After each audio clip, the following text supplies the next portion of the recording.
পড়ছিলাম তাজমহল দ্বিতীয় খণ্ড, কলমে প্রিমা ফারনাথ চৌধুরী, পর্ব সংখ্যা ৩৭।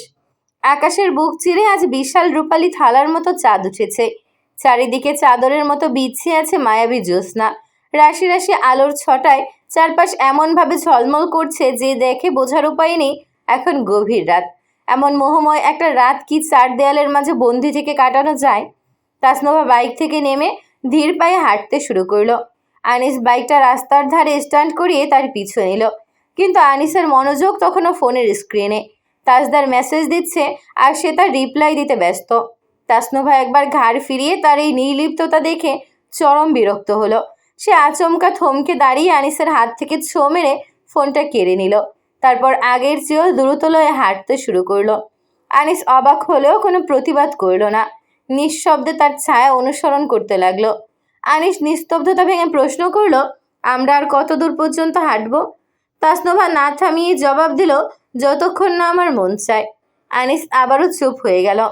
তার এই নীরবতা তাসনোভাকে আরও খেপিয়ে তুলল। সে আচমকা দাঁড়িয়ে পড়ে জিজ্ঞেস করল, আপনি এত কম কথা বলেন কেন? কই, আমি তো বেশ কথা বলি, সবাই তো তাই বলে। তাসনোভা তীক্ষ্ণ চোখে তার দিকে তাকিয়ে বলল, তাহলে শুধু আমার বেলাতেই কি আপনার শব্দ ভাণ্ডার ফুরিয়ে যায়? আনিস কিছুটা থতমত খেল, ইতস্তত করে বলল, হয়তো তাই। আবার স্বীকারও করছেন? অস্বীকার করার মতো কিছু তো খুঁজে পাচ্ছি না। তাসনোভা আবারও হাঁটা শুরু করলো। হাঁটতে হাঁটতে জিজ্ঞেস করলো, আপনি মেয়েদের দিকে খুব কম তাকান? আনিসের সোজা সাপটা উত্তর, না, বরং বেশিই তাকাই। এটাও নির্দ্বিধায় স্বীকার করছেন? আনিস এবার একটু হেসে সংশোধন করলো, না, আসলে তেমন একটা তাকাই না। থাক, আর ভালো সাজতে হবে না। মিররে আপনি আমার দিকে তাকিয়েছিলেন, আমি দেখেছি। আনিস এবার থামলো, সরাসরি তাসনোভার চোখের দিকে তাকিয়ে বলল, তোমার দিকে তো আমি তাকাবই। তাসনোভার কণ্ঠে এক চিলতে কৌতূহল, কেন তাকাবেন? আনিস কোনো কথা বলল না, তবে তার মৌন চাহনিতে হাজারো না বলা উত্তর লুকিয়েছিল। তাসনোভা কাঙ্ক্ষিত জবাবটা পেয়ে অদ্ভুত ভালো লাগলো। আচ্ছন্ন হয়ে আবারও সামনের দিকে হাঁটতে শুরু করলো। তার সেই মৌন সম্মতির পর তারা আবারও হাঁটতে লাগলো। রাস্তার দুই পাশে গাছপালাগুলো চাঁদের আলোয় রূপালী অবয়ব ধারণ করেছে। ঝিঝি পোকার ডাক আর দূর থেকে ভেসে আসা বাতাসের সনসন শব্দ ছাড়া আর কোনো শব্দ নেই। তাসনোভা ফোনের স্ক্রিনটা অফ করে নিজের মুঠোয় পড়ে নিল। কিছুক্ষণ আগের বিরক্তিটা এখন আর নেই। সে আর চোখে একবার আনিসকে দেখল। আপনি পেছনে হাঁটছেন কেন?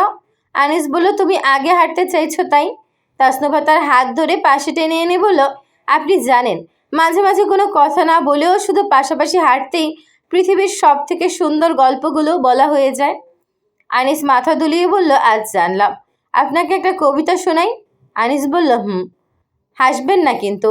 সে আগে থেকেই সাবধান করে দিল। আনিস মাথা নেড়ে বলল, এত মহৎ আমি নই।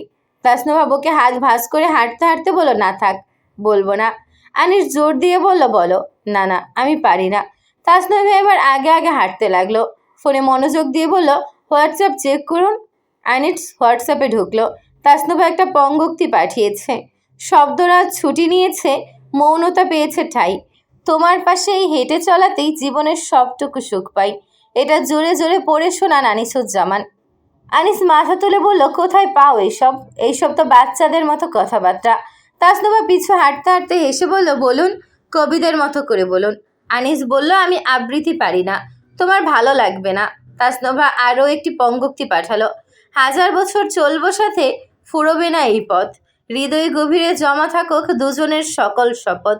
গন্তব্যহীন এই মিছিলে আমি শুধু তোমারই হই।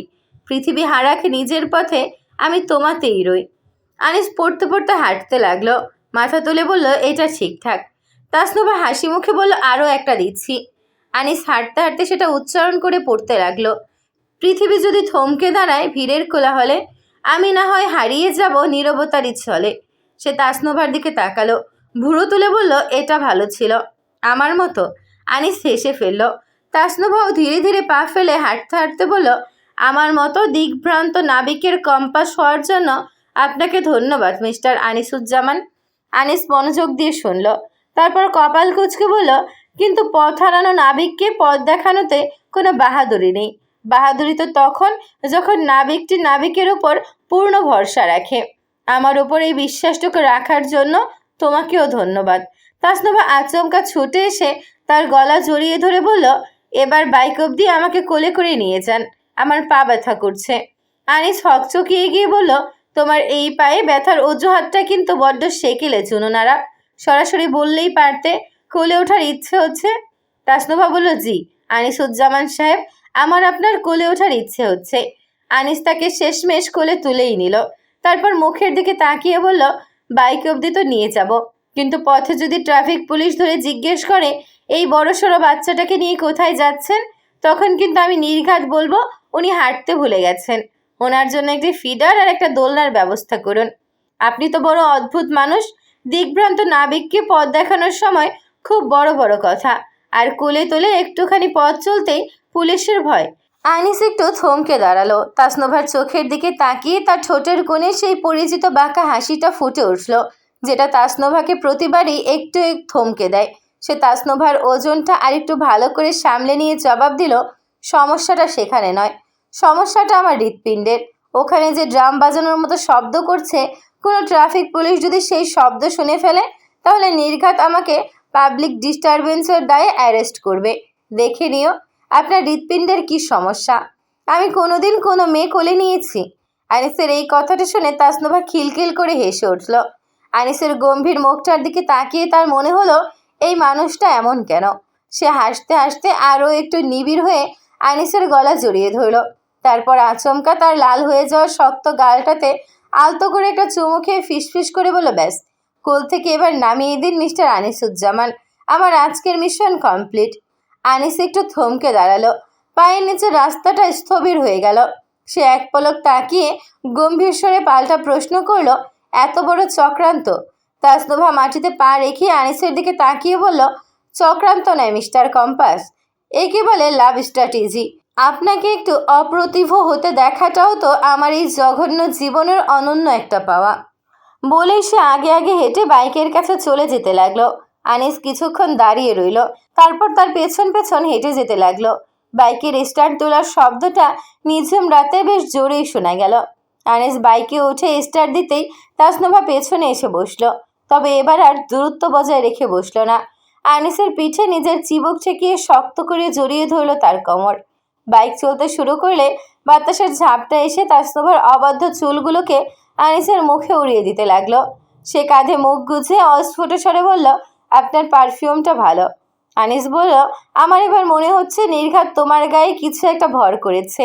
তাসনভার শার্ট খামচে ধরে তার পিঠে কামড় বসানোর চেষ্টা করতে করতে বলল, ওকে, লেট মি প্রুভ ইট।